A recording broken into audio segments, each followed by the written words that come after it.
Sugatan ng isang grade 6 student na matapos ma-hit and run ng isang nakamotorsiklo na mukha raw traffic enforcer.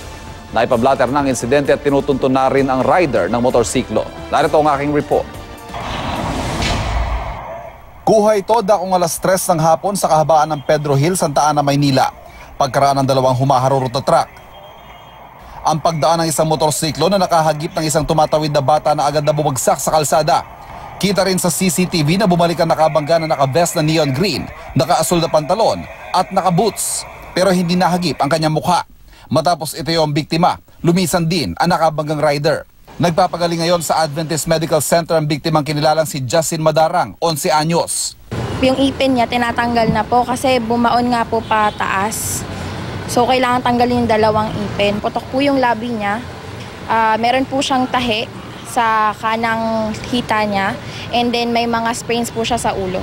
So kailangan po siyang i-CT scan. Nakakausap naman at ligtas na raw sa kapahamakan ng bata. Naipablatter na rin sa Manila Police ang insidente at kasalukuyan na nilang tinutunton ang rider ng motorsiklo. Either mukha po siyang MMDA pero hindi pa po namin sure MMDA or ayun nga po kung police. Magpakita ka po sa amin, kausapin mo man lang po kami kung bakit hindi mo po kami man lang hinintay sa ospital or hindi mo man lang dinala or hinintay kami na makarating sa ospital kasama yung kapatid ko. Ipinabot na ng GMA News sa MMDA ang video para malaman kung empleyado nga nila ang nakabanggang rider.